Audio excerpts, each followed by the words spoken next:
Hello, I'm Joshua Garner with Men's Health Network, and we're here at the National Healthy Start Association conference in Washington, D.C.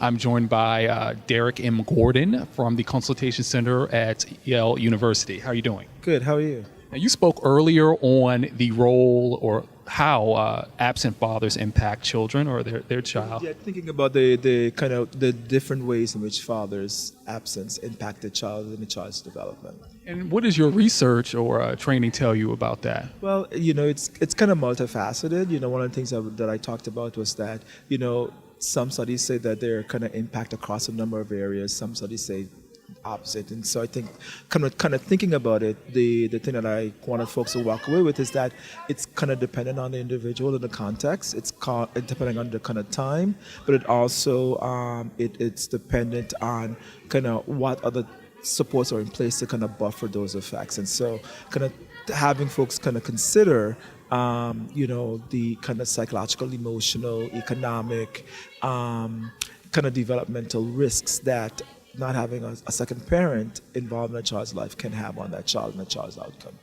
Now, what can communities or parents do to ensure that a father is more involved in a child's life? Well, I think one is kind of having conversations with men at the community level, kind of saying that there's a value in having them in the lives of children and families, to increase that conversation. But there's also creating space. How do we create space for men to be involved and kind of model a new way of kind of being for men? Because I think, if you think about the traditional conceptualization we have of men, it's like he's supposed to bring him a paycheck and his job is done when that's done. Society does not support that anymore. And so we have to kind of create spaces for men to kind of take on these new roles that we're kind of holding them to. And what do you think barriers exist for fathers who are trying to play a more active role in their child's life? Well, I think one of the models I presented was the Bronfenbrenner's kind of ecological model, talking about the ways in which systems impact on individuals and individuals impact systems. And so as I think about how we create what the barriers and how do we create those supports, we have to kind of think about not only policy and practice, but community, the individual, the family. When all the systems are kind of given a very consistent message about the value of men in the lives of family and community life, it can actually create, I think, a good marriage, pun intended, around this issue. So what more can fathers do to be involved in their child's life? We know a lot of it depends on them and them wanting to be involved. You did speak earlier on how a man or a father who has an emotional connection with their child is more likely to be involved and also pay child support.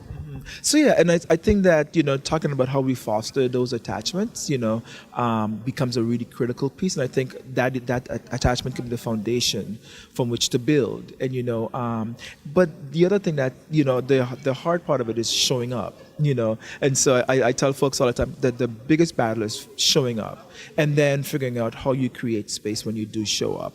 I think oftentimes in the context of changing families, there are the focus tends to not be on the child.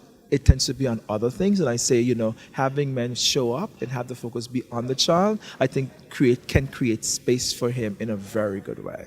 And when you say the attention tends to not be on the child, it could be on other things, maybe dynamics between the mother and father and other people.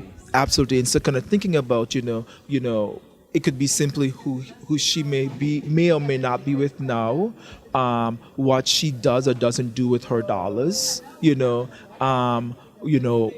however she's kind of living her life, rather than kind of focusing on that, kind of thinking about what can I do to support my child who I have to parent for the rest of my child's life. And so kind of thinking about that, making the focus about the kid, I think becomes really critical in that way.